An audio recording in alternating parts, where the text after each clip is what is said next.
Life After Prison. By Silence You. Kabanata 551. Malungkot ang ekspresyon ni Wesley, at malinaw na nag-iingat siya sa pananakit kay Humbert. Matapos pag-isipang mabuti ang sitwasyon, sinabi niya kay Shayna. Umalis ka na lang at kumilos na parang hindi tayo magkaibigan, Shayna. Hihihi. Ano ba? Natatakot ka ba matapos mong malaman na godbrother ko si Humbert? Di ba kumikilos ka na para bang napakalakas mo kanina? Humalaklak si Shayna at sobrang saklade sa mukha niya. Wala akong mga isyo na iligtas ang iyong buhay, ngunit lahat kayo ay kailangang yumuko ng 3 beses sa akin. Tapos aalis na ako. Kung hindi, kailangan lang ng isang tawag mula sa akin para maramdaman mo ang galit ni Humbert. Huwag kang samobra, Shayna. Papatayin kita ngayon para ipakita sa iyo kung ano ang mangyayari kung ma-corner ako. Dismayadong tumingin si Calvin kay Shayna. Hindi ko inaasahan na magiging ganito kakasama. Pagkatapos ay sinabi ni Shayna. Sisihin mo ang iyong sarili sa pagtanggi sa akin noong ipinagtapat ko ang aking pag-ibig sa iyo kagabi. Dahil mahal na mahal mo si Winnie, kaya ang tanging pagpipilian ko lang ay patayin siya. Kung wala siya sa daan, nai-inlove ka sana sa akin. Napangiti si Calvin at sinabing. Patuloy kang mangarap. Hinding-hindi ako mai-inlove sa'yo kahit wala na si Winnie. Tumawa ng malakas si Shayna at sinabing. Hahaha. Nasabi mo lang yan dahil nalaman mo ang plano ko ngayon. Kung namatay si Winnie, akala mo lahat namatay siya sa isang aksidente, at mahuhulog ka sa akin pagdating ng panahon na iyon. Pagkatapos sabihin iyon kay Calvin, bigla siyang lumingon at pinandilatan si Severin, sinabing. Ikaw. Lahat ng ito ay dahil ang isang nakikialam na abala na tulad mo ay nagpakita ng wala sa oras at nasira ang plano ko. Ang plano ko ngayon ay dapat magtatagumpay sana kung hindi dahil sa iyo. Hindi pa ba sapat na gulo ang ginawa mo, Shayna? Si Winnie ay may dismayadong tingin habang itinuro ang pinto at sinabing. Umalis ka na, Shayna. Ikaw at ako ay magiging estranghero mula ngayon. Sige. Aalis na ako. Malamig na ngumiti si Shayna at tumalikod na para umalis. Walang magawa si Wesley tungkol dito dahil sa kanyang koneksyon sa isang malakas na individual. Napakunot ang noo ni Severin, dahil sa nakamamatay na tingin ni Shayna ay nag-iwan sa kanya ng impresyon na balak pa rin niyang gumawa ng gulo para sa sarili ni Winnie sa hinaharap.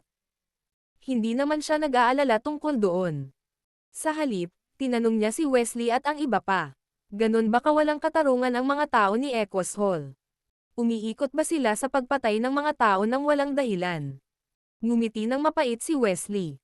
Hindi. Sinasabi ng mga tao na ang pinuno ng Echoes Hall ay isang mabuting tao. Nagambag siya sa maraming gawaing kawang-gawa, at isa sa mga ito ay tumulong sa pagtatayo ng mga paaralan para sa mga bata. Pagkatapos ng isang paghinto, muling sinabi ni Wesley. Itinuturing silang isa sa mas malalaking organisasyon ng Brookton, at hindi masusubaybayan ng kanilang mga nakatataas ang lahat ng kanilang mga nasasakupan dahil napakaraming tao ang nasa ilalim ng kanilang utos. Bilang resulta, karaniwan na para sa ilan sa mga miyembrong nasa mababang antas na mang-aapi ng ibang tao. Higit sa lahat, si Humbert ay isang napakamayabang na tao dahil ang kanyang tiyuhin ay ang guardian ng Echoes Hall, kaya't siya ang dahilan kung bakit palagi siyang nakakaiwas sa mga taong nambubuli. Sabi ni Winnie. Pagkatapos, ngumiti si Wesley ng malungkot at sinabing. Sinasabi ng mga tao na ang tiyuhin ni Humbert, si Jeffrey, ay isang lalaking may 2 mukha na ang ugali sa harap ng mga nakatataas sa organisasyon ay ganap na naiiba sa kanyang pag-uugali ng pribado. Maaaring siya ay masunurin at masunurin sa harap ng mga matatanda, ngunit anuman ang masasamang bagay na ginawa niya ng pribado ay may tatago sa mga nakatataas. Natakot si Severin na si Echoes Hall ay maging isang masamang puwersa, ngunit tumanggo siya at nakahinga ng maluwag nang marinig ang sinabi ni Wesley. Kung tutuusin, ang orihinal na intensyon ng matandang wako ay hindi magkaroon ng kasamaan ang mga bulwagan, at madidismaya siya kung ang Echoes Hall ay magiging isang hindi makatwirang puwersa na gumagawa ng hindi mabilang na mga kaawa-awang gawa. Mukhang mga kasuklam-suklam na individual sina Humbert at Jeffrey. Napabuntong hininga si Severin. Sa sandaling iyon, kumatok ang server sa pinto at pumasok. Maaari ba tayong maghain ng pagkain ngayon? Life After Prison. Kabanata 552. Kumunat ang noo ni Wesley. Halatang medyo nag-aalala pa rin siya. Ngumiti si Severin at sinabi sa waiter. Bueno, dahil na-order na ang pagkain, pagkatapos ay ihain mo na sila. Gutom na ako. Saka siya naglakad para humanap ng upuan at umupo. Pumunta si Winnie sa tabi ni Severin, pinigilan ang kanyang malungkot na emosyon, at sinabi kay Severin. Salamat, Severin. Hindi ko malalaman na napakasamang tao ni Shayna kung hindi dahil sa iyo, at kahit na iligtas mo ako ngayon, baka subukan niyang humanap ng isa pang pagkakataon para patayin ako sa hinaharap. Oo. Napakahusay niyang magpanggap, at maswerte kami na sapat ang pagmamasid ni Severin upang makita siya. Laging ang mga tahimik at mapanlinlang na uri na ito ang pinaka-nakakatakot. Sabi ng isa sa dalawa pang babae. Pagkatapos ay humingi ng tawad si Wesley kay Severin. Paumanhin sa hindi pagkakaintindihan kanina, Severin. Lahat kami niloko ni Shayna. Huwag kang mag-alala tungkol dito, mga kasama. Lagi akong lumalayo pagdating sa pagtulong sa iba. Hindi ko kayang makita siyang kumilos sa harap ninyong lahat kapag nakita ko siya, kaya tama lang natawagan ko siya. Napangiti ng mahina si Severin, at nagpatuloy. Natutuwa akong ginawa ko rin iyon, kung hindi ko malalaman na may Equus Hall dito. Hindi napigilan ni Calvin na matawa at sinabing. Hihihi. Nagtataka ako kung sino ang nagpangalan sa kanila ng Equus Hall. Nabalitaan kung hindi ang Hallmaster ang nagbigay ng pangalan sa kanilang organisasyon ng Equus Hall. Nakakatuwa ang pangalan. Nakakatuwa. Anong ibig mong sabihin? Nakasimangot na tanong ni Severin. Pagkatapos ay sinabi ni Calvin. Maaaring hindi mo alam ito, ngunit ang ilang mga tao ay tumatawag sa kanila ng ik at as hall ng pribado dahil ang Equus ay parang pinagsama ang mga salitang ik at as. Sigurado akong alam mo kung ano ang ibig sabihin ng dalawang salitang iyon, di ba? Hindi nakaimik si Severin dahil madali ngang mali ang pagkakarinig kay Equus bilang ik as.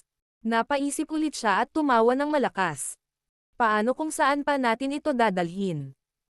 Medyo nag-aalala ako na baka hilingin ni Shayna kay Humbert na pumunta rito at manggulo kahit na naging mabait tayo na pinabayaan siyang umalis. Medyo nag-aalala pa rin si Wesley pagkatapos umupo. Bakit hindi ko bayaran ang bill para makalipat tayo sa ibang lugar? Hindi naman sa hindi ko kayang sunugin ang pera para sa pagkain na ito, bagamat aaminin ko na medyo sayang ang hindi namin na-enjoy ang alinman sa mga pagkain. Magkano ang halaga ng iyong order? Nakangiting tanong ni Severin. Hindi siya nagpanik at inaabangan pa ang pagdating ni Equus Hall. Nang nalaman niyang may mga bulok na mansanas sa Equus Hall, ikalulugod niyang alisin ang mga ito nang walang gaanong kaguluhan. Hindi naman ganoon kamahal, pero nag-order din ako ng mas masarap na alak dahil birthday ko ngayon. Halos 45,000 ang nagastos ko. Nakangiting sagot ni Wesley. 45,000. Medyo sobra-sobra yan. Dito na lang tayo kumain. Ayokong masayang ang pera. Ngumiti si Severin bago bumati sa kanya. Happy birthday. Napangiti na lang si Wesley habang sinabing. Medyo masaya ako noong una, hahaha. Pero hindi ko masasabing wala na ako ngayon pagkatapos ng nangyari. Hindi nagtagal pagkaalis ni Shayna sa restaurant, nakakita siya ng tagong lugar at tinawagan si Humbert. Hik. Humbert, nabuli ako. Kailangan mo akong tulungan. Life After Prison. Kabanata 553. Nako, Shayna. Sinong maglalakas loob na mangbuli sa iyo? Huwag kang mag-alala, magdadala ako ng ilang lalaki doon at bugbugin siya. Hanggang sa hindi na makilala ang mukha niya. Agad na sinuyo ni Humbert si Shayna sa kabilang linya. Sa sandaling iyon, nakahain na ang pagkain sa VIP room at marami ring red wine sa mesa. Narito ang isang toast para sa iyo, Severin. Patay na ako ngayon kung hindi dahil sa iyo ngayon. Itinaas ni Winnie ang kanyang wine glass at sinabi kay Severin. Si Severin ay nakipag-usap sa kanya ng mga baso, nagbuhos ng alak para sa kanyang sarili, at sinabi kay Wesley. Halika, lahat. Batiin natin si Wesley ng maligayang kaarawan. Oo, Wesley. Maligayang kaarawan. Bagamat may mga hindi kanais-nais na nangyari kanina, hindi mo ito hahayaang masira ang iyong espesyal na araw. Udyok ni Winnie sa kanya. Mapait na ngumiti si Wesley at sinabing, "Salamat, sa lahat. Cheers." Bagamat nagsimula silang lahat na kumain at uminom, medyo nag-aalala pa rin si Wesley. Kung tutuusin, kung makakagawa si Shayna ng isang bagay na kasuklam-suklam gaya ng pag-hire ng isang taong pumatay kay Winnie, may posibilidad na humingi siya ng tulong kay Humbert. Biglang may narinig na yabag papunta sa direksyon ng VIP room. Sabay-sabay na tumayo ang lahat dahil masama ang pakiramdam nila. Oo naman, sinipa ang pinto ng VIP room. Humigit kumulang 100 mukhang masasamang tao ang sumugod, at ang lalaking nanguna sa kanila ay isang kalbo na may mga tato sa kanyang leeg at halos tiyak na higit pa sa kanyang katawan. Ang taong iyon ay walang iba kundi si Humbert ng Echoes Hall. Ang lahat ba ay nag-e-enjoy sa mga inumin? Nakangiting pumasok si Shayna at sinulyapan ang lahat ng naroon. Hindi mo ba naisip na masyadong malayo ang mararating mo, Shayna? Binitawan ka na namin, ngunit sa halip na pahalagahan ang aming kabaitan, tinawag mo ang mga tao sa Echoes Hall na pumunta para sa amin. Gaano ka ba kakulit sa isang tao? Naiinis ka sa akin. Sa sobrang galit ni Calvin ay gusto niyang umakyat at makipagtalo kay Shayna. Ang katotohanan na sinubukan niyang pukawin ang higit pang gulo lahat ngunit nakumbinsi siya na ginawa niya ang tamang desisyon sa pagtanggi sa kanya nang umamin ito sa kanya. Siya ang epitome ng kasamaan at radikal sa kanyang mga aksyon. Bukod dito, alam niya na si Humbert ay isang hindi kanais-nais na karakter din, at dahil si Shayna ay hindi partikular na mayaman, ang dalawa ay malamang na may isang relasyon na hindi kasing simple nang lumitaw sa ibabaw. Ikaw na ba ang magsalita? Kung naiinis ka niya, naiinis ka rin sa akin. Binigyan ni Humbert ng backhand na sampal si Calvin, na nagpabagsak kay Calvin sa lupa. Iniluwa niya ang isang bibig ng dugo kasama ang 2 ngipin. Calvin. Nang makita ni Shayna na binugbog si Calvin, hindi niya napigil ang sumigaw dahil sa dalamhati para kay Calvin. Hindi tulala si Humbert, at pagkatapos niyang makita ang sitwasyon, natigilan siya saglit bago nagtanong kay Shayna. Ito ba ang Calvin na in love ka? Bakit ka pa nag-aabala kapag hindi ka niya gusto? Saka siyang umiti ng masama at humakbang para iyakap ang mga braso sa baywang ni Shayna. Gayunpaman, itinulak ni Shayna ang kamay ni Humbert, at malamig na sinabi kay Humbert. Wala akong pakialam kung gusto niya ako o hindi. Bawal mo siyang patulan. Hindi napigilan ni Humbert na iunat ang kanyang baywang at walang pakialam na sabi. Sige. Hindi ako mapakali na magkagusto sa kanya. Life after prison. Kabanata 554. Ikaw. Nagpumigla si Calvin na bumangon, tinakpan ang kanyang mukha, ngunit hindi na siya naglakas loob na sumulong muli dahil alam niyang si Humbert ay isang walang awa na tao na pumatay nang hindi kumukupas ang mata. Mr. Hu. Humbert. Sigarilyo ka muna. Ilang beses na kumaibot ang mga labi ni Wesley at tanging sigarilyo lang ang nailabas niya nang nakangiti habang humahakbang ito para ipasa sa kanya. Gayunpaman, tinapunan siya ni Humbert ng malamig na tingin at hindi nag-abala na kunin ito. Hindi mo ba sinubukang magpakitang gilas kanina, Wesley? Bakit nakakatakot kang pusa ngayon? Malamig na ngumiti si Shayna. Tumingin ulit siya kina Winnie at Severin. Ano sa tingin mo, Winnie? Sabi sa iyo may godbrother ako. Ha ha ha. Namumula ang mga mata ni Winnie at tumingin kay Shayna sabay sabing. Sobrang nabigo ako sa'yo, Shayna. Wala naman kaming ginawa sa'yo diba? Binitawan ka na namin, tapos gusto mo pa kaming patayin. Ha ha ha. Diyan ka nagkakamali. Ayokong mamatay kayong lahat, ikaw lang at itong Sever. Kahit kung ano kanyang pangalan. Siya ang pinakakarapat dapat na mamatay dahil sinira niya ang plano ko.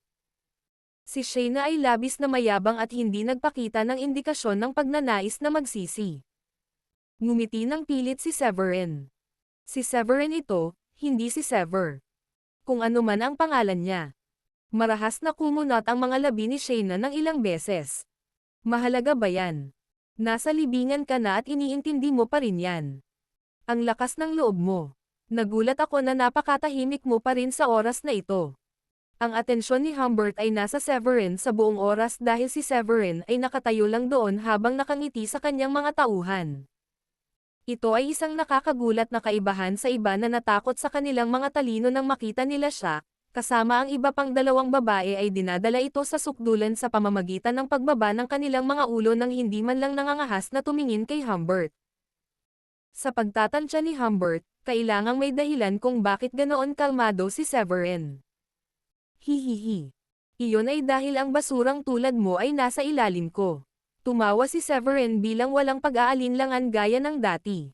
Si Winnie, na nakatayo sa tabi ni Severin, ay labis na natakot kaya dali-dali niyang hinayla si Severin at marahan siyang hinikayat. Hindi ito ang oras para kumilos ng matigas, Severin. Alam kong sanay ka, pero si Humbert ang pinag-uusapan natin. Siya ay taga-Equus Hall. Si Humbert ay napakahusay sa pakikipaglaban, at nabalitaan kung kaya niyang pumatay ng baka sa isang suntok. Si Severin ay hindi nagpakita ng anumang senyales ng takot at nakangiti lamang na sinabi. Isang baka lang. Kung gayon ay walang dapat ikabahala. Halos mawalan ng malay si Winnie. Di ba niya nakikita na napakaraming tao sa kalaban? Paano siya magiging katapat ni Humbert? Hahaha. Anong kawili-wiling batang lalaki? Bigyan mo siya ng magandang bagbog, gusto kong ipakita sa kanya kung sino ang inaasar niya. Tumawa si Humbert at winagaway ang kanyang kamay bilang senadoryas sa kanyang mga nasasakupan. Matapang ka, bibigyan kita niyan. Humihingi ka ng patayan sa sobrang yabang mo sa harap ng ating Humbert. Ngiting-ngiti ang isa sa kanila habang hinihimas ang mga kamao. Pinalibutan din ng ilan pang iba si Severin, ngunit lahat sila ay itinapon sa lupa bago sila makaatake kay Severin. Habang isa-isa silang nakahiga sa lupa, nagsimula silang humagulgol sa matinding paghihirap na hindi man lang nahahawakan ni isang buhok sa ulo ni Severin. Kawili-wili. Napaka-interesante. Napakunot naman ng ilang beses ang mukha ni Humbert. Alam niyang nakatagpo siya ng isang malakas na kalaban noong araw na iyon, kaya inilunsad niya ang kanyang sarili at sinimulan ang kanyang pag-atake kay Severin. Life After Prison. Kabanata 555. Severin. Mag-ingat ka. Natakot si Winnie nang makita niya si Humbert na naglulunsad ng pag-atake. Kung tutuusin, sinaktan ni Severin si Humbert para sa kanya, at makakaramdam siya ng matinding pagkabalisa kung papatayin siya ni Humbert. Si Wesley, Calvin, at ang iba ay nag-aalalang napakuyom ang kanilang mga kamao at nag-aalala rin para kay Severin gaya ni Winnie. Sa kanilang pagtataka, hinawakan ni Severin ang kamao ni Humbert matapos ang huli ay naghatid ng isang suntok at pinigilan siya sa pagsulong. Ano? Natigilan si Humbert. Si Severin ay mas mabilis kaysa sa bilis ng pag-iilaw, at ang lakas ni Humbert ay namutla ng higit pa kaysa kay Severin. Para siyang sumusuntok sa isang bundok, at ang gayong mga bundok ay hindi matitinag. Pagkatapos ay itinaas ni Severin ang kanyang paa at pinalipad si Humbert ng isang sipa. Ang lalaki pagkatapos ay bumagsak ng husto sa lupa, at sa susunod na segundo, lumuwa siya ng isang subo ng dugo. Pero paano? Anong nangyari? Bakit hindi mo siya kayang talunin? Hindi ka ba magaling makipaglaban?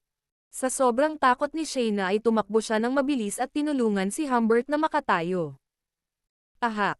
Muling umubo si Humbert, tinakpan ang kanyang dibdib, at sinabing, wala kang kamuwang-muwang. Itong batang ito. Malakas siya. Magaling akong manlalaban, pero magaling siyang manlalaban. Paano? Nalaglag ang panga ni Shayna sa gulat at inisip niya kung mali ba siya nang narinig. Halos hindi sumagi sa isip niya na hindi makakapareha si Ninong kay Severin. Ang ilan sa mga tauhan ni Humbert ay hindi pa kumikilos, ngunit ang kanilang mga mukha ay namumula sa takot, at sila ay napaatras ng 2 hakbang nang hindi nila namamalayan sa takot na baka mapatay silang lahat ni Severin. Sino ka? Bakit wala pa akong narinig na katulad mo sa Brookton? Mas malakas ka kaysa sa akin, ibig sabihin, dapat kilala ka ng lahat dito. Tumingin si Humbert kay Severin at same time na nagtanong. Hihihi. Napadaan lang ako. Tumawa si Severin at hindi napigil ang sabihin. At napipilitan akong tumulong na parang isang mabuting Samaritano kapag may nakilala akong nangangailangan ng tulong. Maaari mo akong tawaging kapwa practitioner. Napaawang ang labi ni Humbert. Alam na hindi siya katapat ni Severin at dumaan lang si Severin. Nagpasya si Humbert na magpakita ng kagandahang loob kay Severin at makipag-ugnayan kay Winnie sa ibang pagkakataon. Habang nasa isip ang ideyang iyon, magalang na iminuwestre ni Humbert si Severin at sinabing, "Sige." Pagkatapos ay lumingon siya sa kanyang mga tauhan at sinabing, "Aalis na kami. Manatili ka sa kinaroroonan mo." Binalaan sila ni Severin bago malamig na nagtanong, "Sinabi ko bang pwede kang umalis?" Si Humbert, pinandilatan si Severin, at sumagot, "Mag-isip ka ng 2 beses, brat. Sapat na ang ipinakita namin sa iyo na kagandahang loob, kaya tanggapin mo ito kung gusto mo kung ano ang pinakamabuti para sa iyo. Ako ay taga-Echoes Hall, at ang aking tiyuhin ay guardian ng Echoes Hall. Siya ay isang Profound Master." Isang Profound Master. Bahagyang kumunot ang noo ni Severin matapos marinig iyon at madiin na sinabing, "Iyon ay hindi inaasahan. Mukhang malakas ang Echoes Hall. Kudos sa pagkakaroon ng guardian na may ganoong kataas na kakayahan." Nakaramdam ng kaunting kirot sa kanyang puso si Severin dahil kahit si Larry mula sa Draco Hall ng Brookborn ay isang level 7 Profound Master at wala pa sa kanilang mga guardian ang nakaabot sa antas ng isang Profound Master. Naisip ni Humbert na natakot si Severin kaya hindi niya napigil ang matawa. "Iniligtas kita ngayon dahil nakita ko ang iyong kakayahan. Kung hindi mo tatanggapin ang aking kagandahang loob, hahayaan kong lumapit ang aking tiyuhin at patayin ka." Life After Prison. Kabanata 556. Hindi napigilan ni Severin ang pagngiti habang sinabing, "Sige. Sabihin mo sa tiyuhin mo na pumunta dito. Bawal kang umalis maliban kung nandito siya." "Ikaw." Hindi inaasahan ni Humbert na magiging matapang si Severin na minamaliit din ang kanyang tiyuhin. "Kayong lahat, lumuhad at sumigaw ng sumusuko ako habang hinihintay na dumating ang lalaking Jeffrey na iyon. Kung hindi, papatayin ko kayong lahat." Bumalik si Severin sa kanyang upuan at naupo, ngunit may biglang pumasok na ideya sa kanya at nagpasya siyang, "Teka, birthday ngayon ni Wesley, kaya imbes na sabihin mo siya ng sumusuko ako, bakit hindi nyo kantahin sa kanya na Happy Birthday?" Hanggang sa dumating si Jeffrey. "Gusto mo akong lumuhad at kumanta? Ano ang iniisip mong magagawa mo sa akin iyon?" Si Humbert isang hakbang pasulong at pinandilatan si Severin. Gayunpaman, sinampal siya ni Severin at pinalipad siya. "Well, walang imposible. Bibigyan kita ng 1 oras. Kung hindi dumating ang tiyuhin mo at iligtas ka niyan, dito na matatapos ang buhay mo." Napangiti si Severin at binalaan si Humbert. Nakatitig lang ng masama si Humbert kay Severin, na sana ay mapunit niya si Severin. Sa kasamaang palad, naranasan niya ang mga kasanayan ni Severin at alam niyang nakatagpo siya ng isang taong tunay na walang awa. Kung hindi siya makikinig kay Severin, malaki ang posibilidad na mamatay siya sa mga kamay ni Severin. Nakangangalang siya at tinawag si Jeffrey. "Bilisan mo, mga kasama. Simulan mo ng kumanta." Nakangiting sabi ni Severin sa kanila. Bagamat marami sa kanila ang nasugatan, wala silang nagawa kundi ang lumuhad at kumanta ng Happy Birthday, kung gusto nilang mabuhay. Lumuhad din si Humbert sa lupa, kaya nang makita ni Severin si Shayna na parang tulala na nakatayo doon, pinandilatan niya ito at sinabing, "Kasama ka dyan." Sa sobrang takot ni Shayna ay nanghina ang kanyang mga paa at napaluhod siya ng may kabog. "Ano bang nangyari sa'yo, Severin? Hindi ba dapat umalis na lang tayo?" Medyo natakot si Wesley dahil lahat sila ay nanganganib sa kamatayan kung dumating si Jeffrey. Pagkatapos ng lahat, si Jeffrey ay tagapagtanggol ni Echoes Hall, at siya ay mas malakas kaysa sa kanyang pamangkin na si Humbert. Maaaring malakas si Severin, ngunit naramdaman ni Wesley na ang kayabangan ni Severin ay nagmula sa sigla ng kabataan at walang muwang na kamangmangan sa tunay na lakas ni Jeffrey. Sa sandaling iyon, tumingin si Severin kay Wesley at nakangiting nagtanong, "Ano ang problema, Wesley? Hindi ka ba naniniwala sa aking lakas?" Pagkatapos ng isang paghinto, nagpatuloy si Severin. At saka, saan ka pa mapupunta? Ngayong nasaktan mo na si Humbert, sigurado ka ba na hindi ka nila papasukin ng tiyuhin niya dahil lang sa umalis ka sa lugar na iyon? Kahit wala kayong target, may posibilidad pa rin na ma-target nila si Winnie. Matutulungan mo ba siya kapag nangyari iyon? Hindi napigilan ni Wesley na mapabuntong hininga. Tama siya. Saan ba tayo dapat pumunta? Ngayong nasaktan na namin sila, makakaasa na lang kami na makakatulong si Severin para malutas ang lahat. Kalokohan. Uminom na lang tayo. Ang mas malala pa na mangyayari sa atin ay kamatayan. Hindi ako takot sa kamatayan. Pagkaraan ng ilang sandali ay nag-isip si Wesley, lumakad siya para ibuhos ang kanyang sarili ng isang buong baso ng red wine at ininom ang lahat sa isang lagok bago ibinalik ang baso sa mesa. Kung lumala pa, iinom ako ng alak kasama ang Diyos sa langit. Napangisi si Severin nang makita iyon at nag-thumbs up kay Wesley. Iyan ang espiritu. Life after prison. Kabanata 557. Sino sa inyo ang nambubuli sa pamangkin ko? Buti na lang kay Humbert, narinig niya ang pamilyar na boses noon. Agad siyang tumayo at sumigaw papunta sa pinto. Tito, nandito ako sa loob. Sumugod si Jeffrey kasama ang dalawang tao. Siya ay may matangkad at kahanga-hangang kilos, at tila punong-puno ng sigla kahit na siya ay nasa edad 40 na.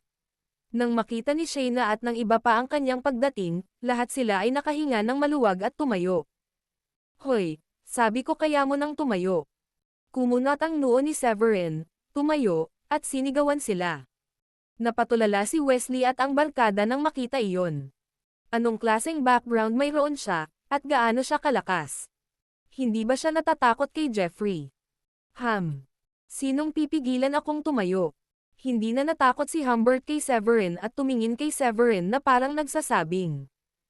Anong gagawin nito? Hihihi. Mas mabilis magbago ang ugali mo kaysa sa Hanyango. Nagkaroon ba ng kumpiyansa ang may maliit na ari na ito dahil lang dumating ang medyo mas malaking ari? Tumawa si Severin at casual na sabi.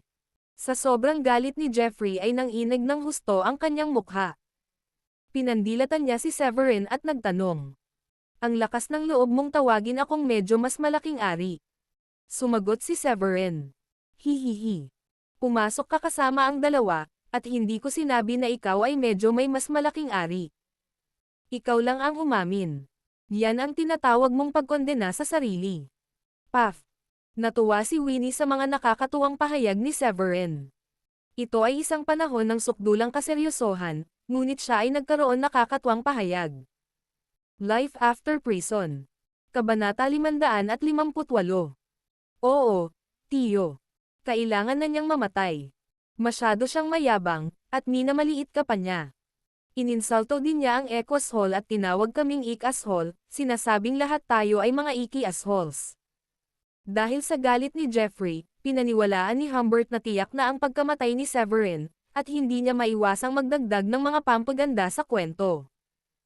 Mayroon kang malalaking bola, bata. Nagnganga ang mga ngipin ni Jeffrey. Salamat sa papuri. Nakangiting sagot ni Severin. Mamatay. Hindi na nakatiis si Jeffrey at ayaw nang makarinig ng isa pang salita mula kay Severin. Para sa record, lahat ng nakakilala sa kanya noon ay tumanggo at yumuko sa kanya dahil sa takot na masaktan siya, kaya pakiramdam ko, parang sampal sa katotohanan ng si Severin ay matapang nakausapin siya ng ganoon. Nabuhay si Jeffrey sa kanyang pagiging isang malakas na profound master, dahil may bumukal na espiritual na enerhiya mula sa kanyang kamao sa sandaling kinuyam niya ito. Sa isang iglap, lumapit siya kay Severin at ibinato sa kanya ang suntok. Bahagyang tumagilid ang ulo ni Severin at agad na naiwasan ang atake ng kalaban. Pagkatapos ay itinulak ni Severin ang kanyang palad at pinalo ang isang suntok sa dibdib ni Jeffrey. Ano? Kinilabutan si Jeffrey nang hindi tumama sa target ang kanyang suntok. Hindi kailanman sumagi sa isip niya na maaaring maging ganoon kalakas ang isang binata, at sa sumunod na segundo, isang malakas na puwersa ang tumama sa kanyang dibdib at nagpalipad sa kanya pabalik. Pagkatapos ay bumagsak siya sa lupa at samuka ng isang subo ng dugo. Paano? Namutla sa takot ang dalawa pang kasamang sumunod kay Jeffrey nang makitang madaling masugatan si Jeffrey. Natigilan sila sa pwesto at nakaramdam ng pamamanhid sa kanilang utak. Hindi ito maaaring mangyari. Si Shayna, nasabik na manood ng isang kapana-panabik na palabas, ay natakot din. Anong klaseng halimaw siya? Ang Echoes Hall ay isang napakalakas na puwersa sa Brookton, at si Jeffrey ay guardian ng Echoes Hall. Paanong ang gayong tao ay hindi makakapantay sa random na lalaking ito? Uncle. Uncle. Ayos ka lang ba? Kalokohan. Anong level ang natamo meron ang batang ito? Ni hindi ko man lang siya nakitang gumamit ng kahit anong spiritual energy. Nabalot din ng takot si Humbert. Matapos tuluyang makawala sa kanyang pagkabigla, agad siyang tumulong sa malubhang na sugatan na si Jeffrey, na ang mukha ay umagos ng lahat ng dugo. Kinagat ni Jeffrey ang kanyang mga ngipin at sinabi kay Humbert. Hindi man lang siya mapakali na gumamit ng espiritual na enerhiya, na nangangahulugan na ang kanyang natamo ay dapat na mas mataas kaysa sa akin.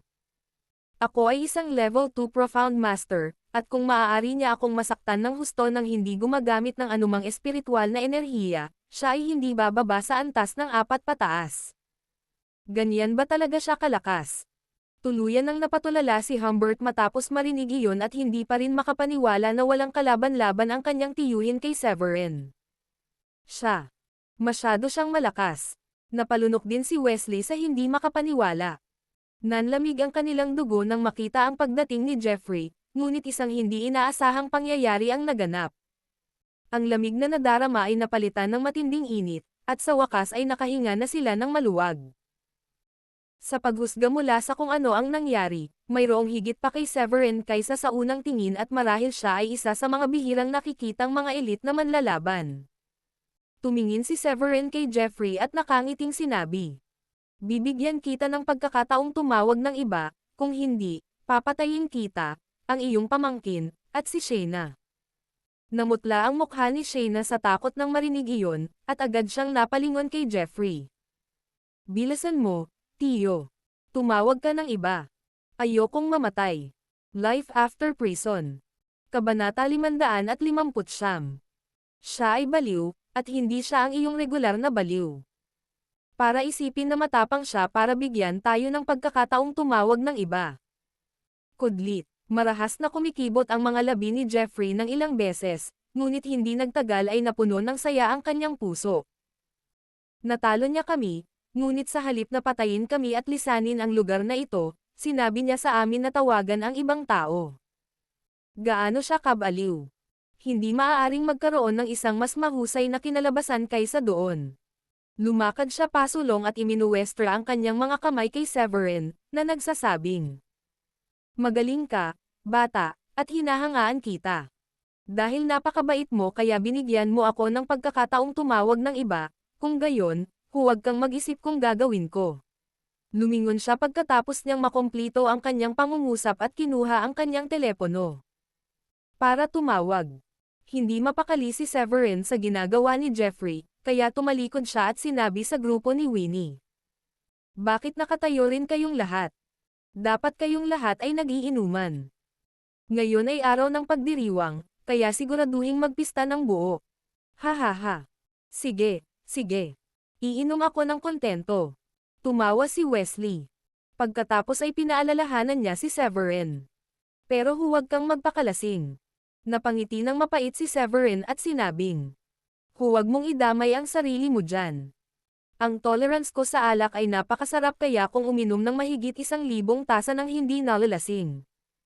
Bahagyang napanganga si Wesley sa narinig dahil alam niyang kabaligtaran ang kadalasang nangyayari. Kadalas ay ang mga may posibilidad na magyabang tungkol sa kanilang pagtitiis sa alkohol ay kadalasang pinakamabilis malasing. Ibaba ang inyong mga tuhod at kantahin ang happy birthday. Utos ni Severin kay Jeffrey matapos makitang tinapos na ng huli ang tawag. Hinihiling mo akong lumuhad at kumanta ng happy birthday. Si Jeffrey, bilang isang guardian, ay nakaramdam ng insulto. Siya ang guardian ng Echoes Hall, at nakaramdam siya ng kaba nang sabihing kantahin ang guardian. Si Severin ay halos humihiling na patayin dahil sa paggawa nito. Hihihi. Kung ayaw mong patayin kita ngayon, ang tanging pagpipilian mo ay lumuhad at kumanta. Tumawa si Severin at pinagbantaan siya. Subukan mo. Malapit nang dumating ang elder namin, at magiging patay na karne ka na. Iyan ang makukuha mo para sa laban sa Echoes Hall. Nag-iba ang kilos ni Jeffrey pagkatapos niyang tumawag sa telepono. Sa bagay, nagkataong umiinom ang matanda na binanggit niya sa di kalayuan doon at nagmamadaling lumapit habang sila ay nag-uusap. Bahagyang ngumiti si Severin, inihagis ang kamay, at naghagis ng tinidor na tumusok mismo sa hita ni Jeffrey. Hindi inaasahan ni Jeffrey na gagawa ng ganoong bigla ang pag-atake si Severin, at ito ay dumating ng napakabilis kaya hindi siya nakapag-react dito. Ang kanyang hita ay nagsimulang sumakit ng husto kaya't maaari na lamang niyang ilabas ang tinidor ng pilit at sama ng loob na lumuhad sa lupa. Tumingin siya sa likod at nakita niya na nakaluhod na si Humbert at ang iba pa, at lahat sila ay napilitang ngumiti habang kumakanta ng happy birthday. Bilisan mo at kantahan mo sila. Siguraduhing nakangiti ka rin, kung hindi, papatayin ko kayong lahat ngayon din. Uminom si Severin ng isang baso ng red wine habang nakatingin sa mga taong nasa harapan niya. Kung gayon, papatayin pa rin kita kahit na dumating ang iyong backup, ngunit hindi bababa sa mabubuhay ka ng kaunti kung kumanta ka ngayon. Ikaw. Naikuyom ni Jeffrey ang kanyang mga kamao sa galit, dahil ito ang unang pagkakataon na dumanas ng kahihiyan bilang guardian ni Echoes Hall. Gaano niya ninais na sana ay nagmamadali na lang sila at doon nagtatapos ang buhay ni Severin. Life After Prison. Kabanata 560. Nako, alam na alam ni Jeffrey ang katotohanan na hindi siya katugma ni Severin, na sa kanyang opinyon ay hindi bababa sa isang antas ng 4 na Profound Master. Gayunpaman, ang elder na tinawag niya ay may magandang relasyon sa kanya at nagkataong level 7 Profound Matter. Naniniwala siya na walang magiging problema ang matanda sa pagpatay kay Severin. Sa sandaling ito, natiis lang ni Jeffrey ang kahihiyan, ngumiti na mas pangit kaysa sa umiiyak na mukha, at kumanta ng happy birthday. Natulala si Wesley at ang iba pa, at hindi nila pinangarap na darating ang araw na luluhod at kumakanta sa harap nila ang guardian ng Echoes Hall. Kahit kinakabahan ang lahat, naipagpatuloy lang nila ang pag-inom at umaasa na may mapupulot si Severin pagdating ng matanda. Wala pang 5 minuto, galit na pumasok ang matanda, at mas umasim ang ekspresyon ng mukha niya nang makita ang grupo ng mga taong nakaluhod sa lupa. Mr. Roland. Iyan ang lalaking iyon. Malamang na siya ay isang level 4 Profound Master, at hindi ako makakapantay sa kanya. Itinuro ni Jeffrey si Severin habang kausap si Roland O'Day, ang kanyang elder. Malakas ang loob mo na sabihin sa aming mga kasamahan mula sa Echoes Hall na lumuhad sa lupa at kumanta. Naikuyom ni Roland ang kanyang kamao at pinandilatan si Severin. Sa wakas nandito ka na, sir. Namamanhid na ang mga pako. Humbert sa wakas ay naglakas loob na tumayo at agad na nagreklamo kay Roland. Baliw ang batang ito. Sinabi niya na papatayin niya kami kapag hindi ka samipot, at tinawag niya kami ng asshole. Sinaman ng tingin ni Severin si Humbert. Kailan ko pa nasabi ang asshole? Tiyak na marunong kang magsalita ng kalokohan. Napagpasyahan kong patayin ka muna. Tiniis ni Jeffrey ang sakit mula sa kanyang pinsalang dulot ng tinidor at sinabi kay Roland. Sir, papatayin daw niya kami kahit na dumating ka. Siya ay walang awa na walang kapantay. Talagang gusto mo bang gumawa ng kalaban sa Echoes Hall? Sumulyap si Roland kay Severin, na lumapit sa kanya noon at huminto upang tumingin sa kanya ng nakangiti. Patuloy na ngumiti si Severin ng mahina habang sumagot. Wala akong pagpipilian, at higit sa lahat ay dahil narinig ko na pinahintulutan si Humbert na magpakasawa sa maling pag-uugali sa ilalim ni Jeffrey. Sa proteksyon ni Jeffrey, inaapi ni Humbert ang lahat at sinuman, at naramdaman kong naakit ako sa pagtulong ng maranasan ko ang eksaktong sitwasyon ngayon. Napaawang ng ilang beses ang bibig ni Roland at pinandilatan niya si Severin, na nagsasabing, tatanggapin ko na lang ba ang iyong mga salita bilang katotohanan? Bakit ako maniniwala sa iyo? Pagkatapos ay agad na sinabi ni Jeffrey. Nagbubuga siya ng kargada ng toro. Binababa niya ang tingin sa Echoes Hall, at ngayon siya ay nasa kanyang maliit na mga trick. Ang tanging dahilan kung bakit niya kami sinisiraan ay dahil nakita kanya at agad niyang napagtanto na hindi siya katugma sa iyo. Sumulyap si Roland kay Jeffrey at sinabing, "Nagtitiwala ako sa iyo dahil nakasama mo kami sa loob ng maraming taon. Walang dahilan para magtiwala ako sa isang tagalabas na tulad niya." Malamig na ngumiti si Jeffrey at nakaramdam ng pagputok ng pagmamalaki sa kanyang puso. Napabuntong hininga si Severin. "Sa palagay ko ay nauubos ka na, Mr. Roland. Kung pipilitin mong protektahan sila, natatakot akong wala akong magagawa kundi patayin ka rin.